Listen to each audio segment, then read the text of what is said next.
जर हे थोड्या दिवसात म्हणतो मी, महिने फिने नाही, जर हे झालं नाही तर तुम्हाला मी पुन्हा रस्त्यावर फिरणं बंद करीन. संजय राऊतचं विधान आहे की मराठवाड्यातला सगळा मराठा मी आरक्षणात घातल्याशिवाय थांबणार नाही, स्वस्थ बसणार नाही. म्हणजे मग तुम्ही परवा जे मुंबईत उपोषण केलं त्यामुळे हा सगळा मराठा समाज आरक्षणात गेलेला नाही का? गेला ना. हे संभ्रमावर बोललो मी, संभ्रमावर बोललो मी. याने काय संभ्रम करतात, जे रास्ता छेन ते आमका छेन तामका छेन. हेच आधी पाच बाऱ्या पाया पडत होते तिथं. वा म्हणे देव भेटला, लय भारी काम केलं मुंबईच्या व्यासपीठावर आणि हे लयच भारी झालं. तेच आता संभ्रम म्हणून म्हणलं मी. गेलाच मराठाच गेला, मराठवाड्यातला गेला आणि पश्चिम महाराष्ट्राला गेला. हा थोडे दिवस दमदारा फक्त.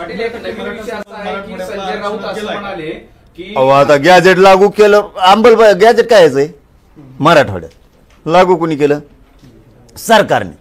बरं ते काय मी काय माघारी JR ही घेऊन आलो का, ड्राफ्ट लिखी JR काढला. आता त्याची प्रक्रिया सुरू होईल.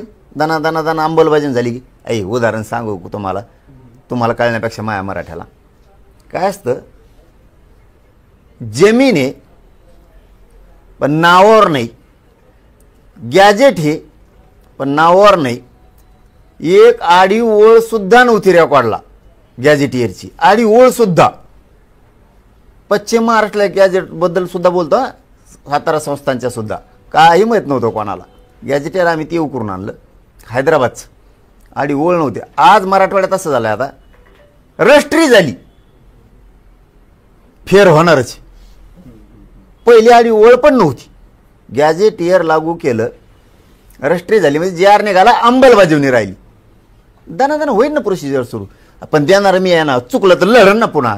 ते संभ्रम फक्त ठेवू नका. पाटील, आंदोलनाच्या संदर्भात बोलताना संजय राऊत असं म्हणाले की आंदोलनाचा मुख्य उद्देश आरक्षण नव्हताच, तर फडणवीस यांना घेरणं हा होता. म्हणजे शिंदेनी तुमच्या खांद्यावर बंदूक ठेवून, म्हणजे उपमुख्यमंत्री शिंदेनी तुमच्या खांद्यावर बंदूक ठेवून हे सगळं केलंय, आंदोलन घडवून आणलंय असं त्यांचं म्हणणं आहे. हे ते शिंदे साहेब बिचारा माणूस तसं कधीच करू शकत नाही. आणि राऊत साहेबांनाही माहीत असेल, ते म्हणले असते त्यांचे राजकीय काही टोले असते. कारण काय राऊत साहेब बी चांगले नाहीत असं म्हणत नाही मी, परंतु ते असं खरं असल्याने मी लगेच खरं म्हणलं असतो. आणि आम्हाला आरक्षण नव्हतं पाहिजे. आणि काय म्हणले पुढं, सर आरक्षण नव्हतं पाहिजे, मुंबईत काय करायचं होतं, हां फक्त फडणवीसला घ्यायलाच होतं. आम्ही मग आता मुंबईत आम्हाला काय म्हणले होते, पाय ठेवून देणार नाही, उभा राहून देणार नाही, मराठी कशी मुंबईत येतो बघू, एक दिवसाच परवानगी. मग त्या राग आम्हाला जर तसं करायचं असलं, फडणवीसला ते धुतलं असतं ते जाऊन वर्ष बांगल्यावर. असा होतो की तुम्ही शिंदे यांचे आंदोलक हस्तक आहात असा थेट आरोप होतो.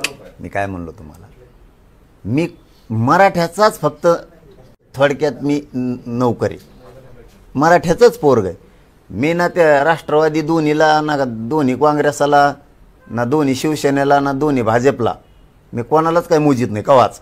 आपलं आहे ते रोखठोक. माझा समाज माझ्या पाठीशी आणि मी समाजाबरोबर आहे आणि मी रिझल्ट देतो समाजाला. ह्यावेळेस शब्द दिलता, मुंबईत जाणार, गेलो. मी जर मुंबईत गेलो नसतो तर माझ्या एकट्यामुळं स्वाभिमान दुखला असता, जातीचा खाली बघावं लागलं असतं माझ्यामुळं. दुसरं हे सांगितलं होतं, यावेळेस JRच आणणार, JRच आणला.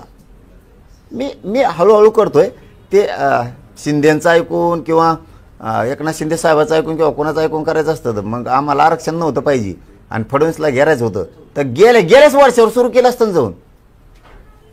त्याला काय आरक्षण गेलं खड्ड्यात म्हणलं असतं. मला आरक्षणच पाहिजे. मी हे 2 वर्ष झालं सिद्ध करून दिलंय. मला राजकारण नाही पाहिजे. संजय राऊत तुमच्या एका अर्थाने बदनाम करतात असा अर्थ होतो.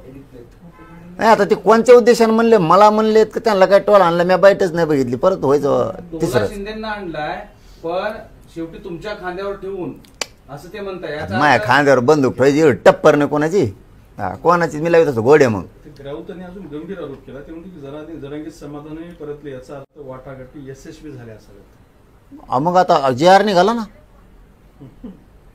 JR निघाला ना, तिथं झोपून राहून दंगली करायचं होत्या काय?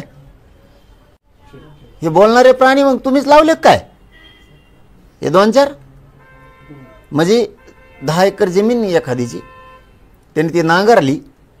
नांगरताना दूषित विचाराचा तिथं माणूस होता. तो म्हणला मस्त नांगरली, तो आता नीट केली, पण बांध बी फोडून म्हणजे का दंगली लावायच्या होत्या काय.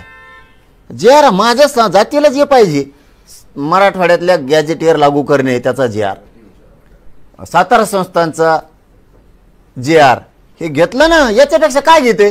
पण त्यांच्या वाटाघाटीचा अर्थ वेगळा होता. काय वाटाघाटीचा अर्थ वेगळा होता. सांगा मग जे काय काही असेल ते.